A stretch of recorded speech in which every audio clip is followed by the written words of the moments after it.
నమస్కారం అండి. నేను మీ పూణ్యంకబాబు. ఈరోజు మనం ఒక దివ్య క్షేత్రానికి వచ్చాము, పుణ్యక్షేత్రానికి వచ్చాము అనా భక్త కన్నప్ప. ఈ మధ్య మనకు బాగా పరిచయమైనటువంటి భక్తుడు. సినిమా కూడా వచ్చింది కదా ఈ మధ్య భక్త కన్నప్పని. కానీ దాని మీద అభిప్రాయాలు ఎలా ఉన్నా ఆ విషయం పక్కన పెట్టేస్తే భక్త కన్నప్ప భక్త కన్నప్ప పుట్టిన ఊరికి వచ్చాము మనం. ఇప్పుడు పుట్టి పెరిగి తిరిగినటువంటి ప్రదేశానికి వచ్చాము. ఆయన స్వయంగా ప్రతిష్ఠించిన శివలింగం కూడా ఇక్కడ ఉంది. భక్త కన్నప్ప గారే స్వయంగా ప్రతిష్ఠించిన శివలింగం ఇక్కడ ఉంది, గుడిలో ఉంది. మనం చూద్దాం దాన్ని.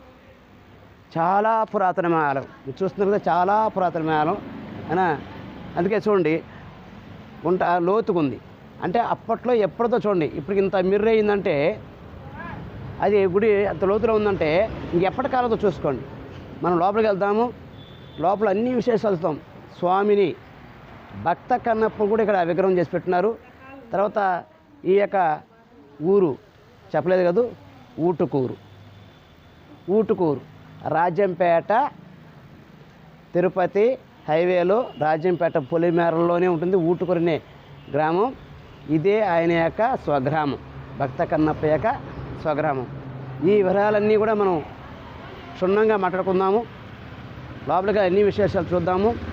ఈ వీడియోలోకి వెళ్ళే ముందు ఖచ్చితంగా మర్చిపోకుండా నా వీడియోని సబ్స్క్రైబ్ చేయండి కొత్తగా చూస్తున్నారు అయితే. అలాగే నా సబ్స్క్రైబర్స్ తప్పకుండా లైక్ చేయండి, షేర్ చేయండి. మీ అమూల్యమైన సలహాలని నాకు కామెంట్ రూపంలో తెలియచేయండి. ఎప్పుడు మీ ఆదరణ ఎప్పుడు నాకు ఉండాలని కోరుకుంటూ, ఆ పరమేశ్వర యొక్క ఆశీస్సులు మీకు ఎప్పుడు ఉండాలని కోరుకుంటూ మనం ఇప్పుడు వీడియోలోకి వెళ్దాం. సరేనా? సరే, గుడిలో పదరండి. ఇదేనండి భక్త కన్నప్ప పుట్టి పెరిగిన ఊరు. అక్కడే ఈ ఆలయం ఉంది, చూస్తున్నారు కదా. ఇది ఇందాక చెప్పినట్టుగా రాజంపేట తిరుపతి హైవే, రాజంపేటకి పొలిమేరలో అన్నట్టు. అంటే రాజంపేట నుంచి ఒక జస్ట్ కేవలం 4 కిలోమీటర్ దూరంలోనే ఈ యొక్క ఆలయం అనేది ఉందన్నమాట. ఈయన ఎంతటి మహాభక్తుడో మన తెలుగు వారికి, ముఖ్యంగా హైందవులకు ప్రత్యేకంగా చెప్పక్కర్లేదు. ఎందుకంటే శివుని మీద ఎంత భక్తి లేకపోతే ఆయన కళ్ళను దానం చేశాడు, భగవంతుడికి కళ్ళు ఇచ్చేసాడు. ఆ విషయం అందరికీ తెలుసు. ప్రముఖంగా చెప్పాలంటే శివుని యొక్క ప్రముఖ భక్తులు 63 మంది అంటారు పురాణాల ప్రకారం. ఆ 63 మంది భక్తుల్లో ఒక భక్తుడు, మహాభక్తుడు ఈ భక్త కన్నప్ప. ఈ ఆలయం చూశారు కదా, ఆయనకి వెళ్దాము. ఇక్కడ ఇంకో విశేషం ఉందండి. అదేంటంటే తాళ్ళపాక, అంటే మనం లోపలికి రాగానే ఎదురుగా తాళ్ళపాక అన్నమయ్య విగ్రహం ఉంటుంది ఇక్కడ. ఎందుకని అంటే తాళ్ళపాక ఈ రాజంపేట అవతల ఒక 4 కిలోమీటర్ దూరంలో ఉంటుంది. కానీ అటువైపు రాజంపేటకి ఇటువైపు ఈ యొక్క ఊటుకూరు ఉంటుంది. మరి ఈ ఊరికి ఆయనకి అనుబంధం ఏమిటి అంటే, ఆయన ఇక్కడ వాళ్ళ అమ్మమ్మ వాళ్ళ ఇంట్లో ఉండి అప్పట్లో చదువుకున్నాడంట. ఇప్పుడు పక్కనున్న మరో విగ్రహం చూద్దాం. ఈ అన్నమయ్య విగ్రహం పక్కనే మరో విగ్రహం. ఇందాక మనం వస్తున్నప్పుడు చూసాం కదా, ఎదురుగా 2 విగ్రహాలు ఉన్నాయి. ఆర్చి దాటుకుని లోపల రాగానే ఎదురుగా అన్నమయ్య, పక్కనే ఉన్నటువంటి విగ్రహము, నిలువెత్తి విగ్రహము భక్త కన్నప్పది. ఈ తన యొక్క సొంత ఊర్లో భక్తులు ఏర్పరిచినటువంటి భక్త కన్నప్ప. ఈయనే ఆ రోజుల్లో తెన్నడు అనేవారు. శివభక్తుడు అయిన తర్వాత భక్త కన్నప్పగా కన్నులు అర్పించాడు కాబట్టి భక్త కన్నప్పగా మారాడనమాట. ఇప్పుడు మనం గుడిలోకి వెళ్దాం. ఓం నమ శివాయ. చూడండి, కొంచెం పొడవ ఉన్న వాళ్ళకి మాత్రం కొంచెం ఇబ్బంది, తలదించుకోలేదు, ఎందుకంటే చాలా గుంటగా ఉంది, దిగేటప్పుడు కొంచెం ఇబ్బంది. శ్రీ శ్రీ కామాక్షిదేవి సమేత నాగలింగేశ్వర స్వామి. ఇక్కడ స్వామిని నాగలింగేశ్వర స్వామి అంటారు, అమ్మవారిని కామాక్షిదేవి అంటారు. ఇది ఆలయం అయితే పునరుద్ధరణకు నోచుకుంది. అంటే మళ్ళీ రీమోడల్ చేసినట్టు బాగా చేస్తున్నారు. ఆలయం అయితే చాలా ప్రాచీనందండి. మీకు లోపల మండపం చూపిస్తాను. ముందుగా మనం ఆలయ పూజారులకు ప్రత్యేక ధన్యవాదాలు, కృతజ్ఞతలు తెలియజేసుకోవాలి. ఎందుకంటే సహజంగా మన హైందవ దేవాలయాల్లో వీడియో తీయడానికి అంటే సెల్ ఫోన్లు గానీ ఏమైనా అనుమతించరు. కానీ ఇక్కడ వారి పూర్తి సహకారంతో నేను ఈ వీడియో చేయగలిగాను. అమ్మవారి దివ్యమంగళ స్వరూపం చూశారు కదా! శ్రీ కామాక్షి దేవి అమ్మవారు నేరుగా ఉంటుంది.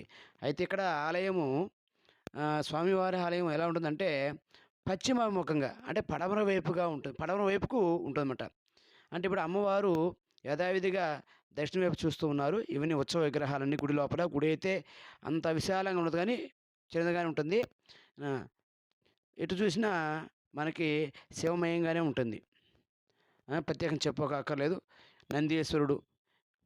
ఈ నందీశ్వరుని ఎలా ఉంటారంటే తూర్పు అభిముఖంగా ఉంటారు. అంటే తూర్పు వైపు తిరుగుంటారు. గుడిలో స్వామివారిని చూపిస్తాను చూడండి. స్వామివారు ఏమి పడమర వైపుగా ఉంటారన్నమాట. పడమర వైపు చూస్తుండగా ఉంటారు. ఆ! ఇంక ఆ పక్క, ఈ పక్క కుమారస్వామి, వినాయకుడు. ఇందాక మనం చూసింది కుమారస్వామి, ఇప్పుడు వినాయకుడు. కుమారుని ఎదురు చెరో పక్కన పెట్టుకున్నారు స్వామివారు. ఆ! ఇవి ఉత్సవ విగ్రహాలు, పంచలోహ విగ్రహాలనమాట. ఇప్పుడు మనం స్వామివారిని చూద్దాం. దగ్గర నుంచి చూద్దామండి. అందుకే చెప్పింది ఆలయ పూజారులకి ప్రత్యేక ధన్యవాదాలు. ఇంతగా మనం సహకరించేందుకు. హైందవ దేవాలయాల్లో ఎక్కడో ఇటువంటి సౌలభ్యం ఇవ్వలేదు. నాకు ఇప్పుడు చాలా వరకు ఇలాంటి అనుభవం ఎదురైంది. నెల్లూరులో అడవిలో శివాలయం, తర్వాత ఈ శివాలయం, అలాగే ప్రభగిరిపట్నంలో శివాలయం, ఇటువంటి దగ్గర కొన్ని దగ్గరలో మాత్రం మనకి పూర్తి సహకరిస్తున్నారు. వారికి ఆ శివయ్య ఆశీస్సులు ఎప్పుడు ఉండాలని కోరుకుంటున్నాను. ఇక్కడే ఈ ఆలయం కూడా మీరు గోడ గమనించండి, చాలా ప్రాచీనమైంది. చూడండి రాతి స్తంభాలు కూడా చాలా ప్రాచీనమైనవి. అమ్మవారి దివ్యమంగళ స్వరూపాన్ని మళ్ళీ మరోసారి చూద్దాము. చూడండి, సాక్షాత్తు అమ్మవారే ఆడ కొలువై నిలబడినట్టుగా ఎంత ముగ్ధ మనోహరంగా చాలా బాగుంది కదా.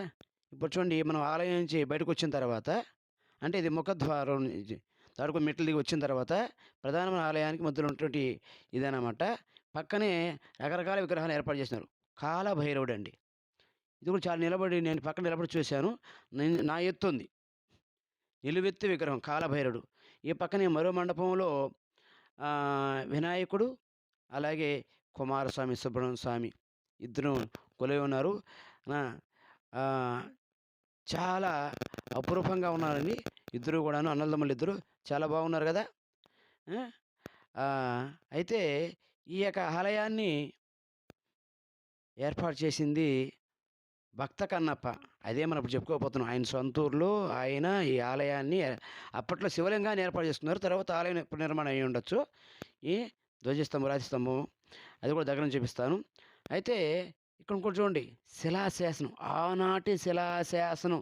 దీని ఆధారంగానే ఇది భక్త కన్నప్ప గారి పుట్టిన ఊరని నిర్ధారిస్తున్నారు. పక్కనే ఇప్పుడు శిలాశాసనం ఉంది. పక్కనే కాలభైరవ స్వామి. అంటే లోపల ఉన్నారు వీళ్ళు, బయట కూడా విగ్రహాలు ఏర్పాటు చేస్తారు. ఈ రాతి ధ్వజస్తంభానికి పక్కనే అన్నమాట. ఇది ఆలయానికి వెనకవైపుగా ఉంటుందన్నమాట. ఆ భక్త కన్నప్ప ఈయన చెప్పాలంటే దేశంలోని 63 శివభక్తులలో 63 మంది శివభక్తుల్లో ఈయన ఒక భక్తుడిగా ఇప్పటికీ పేరుగాంచున్నారు. ఇక్కడ మనం చూసిన చండేశ్వర స్వామి దక్షిణామూర్తి కూడా పరమేశ్వరుని అవతారమే. ఈయన దాదాపు అంటే క్రీస్తు పూర్వం 3000 సంవత్సరం ఆ సమయంలోనే తందే నాగుడు అనే తల్లిదండ్రులకి జన్మించారంట. ఇక్కడ ఇంకో విషయం అండి, మనం చూస్తున్న శివలింగం ఏంటంటే ఇక్కడ చెప్పేవాడు బట్టి మామూలుగా ఆలయంలో పరమేశ్వరుని చూసాం, ఇక్కడ చూస్తున్నాం. ఇది గుడి వెనక ఉంటుందన్నమాట.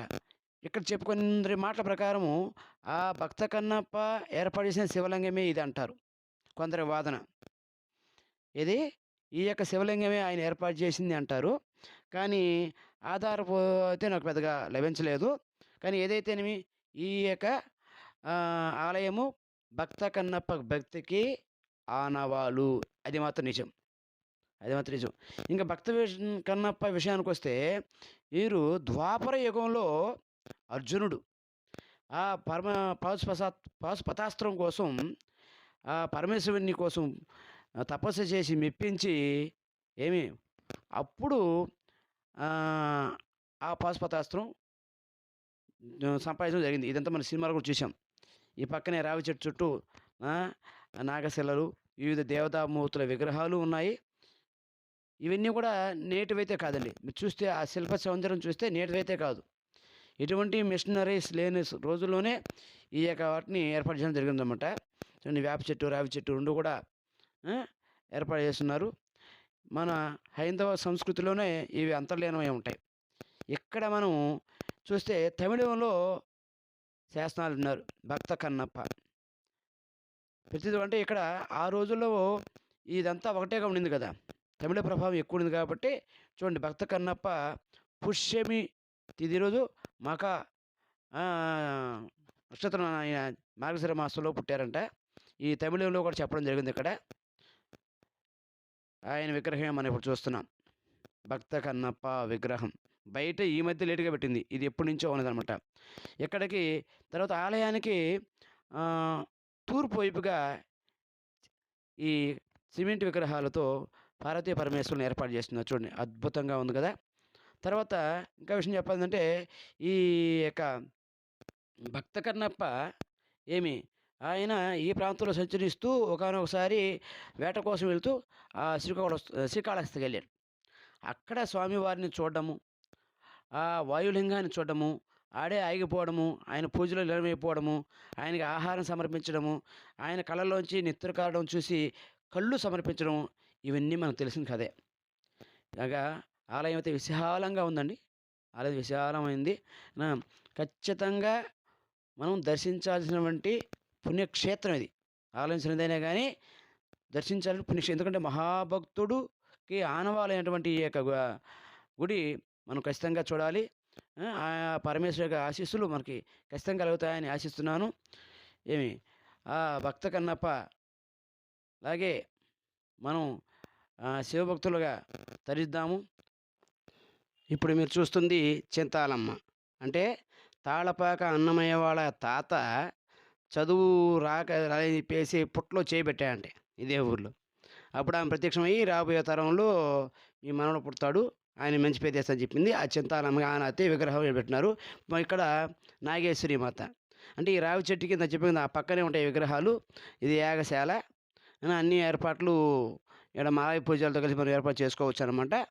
ఇది రాజంపేట తిరుపతి హైవేలో ఉన్నటువంటి క్షేత్రం. ఖచ్చితంగా దర్శించి స్వామివారి కృపకు అందరూ పాత్రలు కావాలని కోరుకుంటున్నాను. ప్రతి ఒక్కరు కూడా నా యొక్క ఛానల్ని ఆదరించి నన్ను ప్రోత్సహిస్తానని కోరుకుంటున్నాను. ఇక్కడ మనం ఆలయ పూజారి ఇచ్చిన నెంబర్ ఇది. ఈ నెంబర్కి ఫోన్ ద్వారా మనం ఆయన కలిసి మన పూజా కార్యక్రమాలను ఏర్పాటు చేసుకోవచ్చు అనమాట. అందరికీ మరోసారి నా కృతజ్ఞతలండి. ధన్యవాదాలు.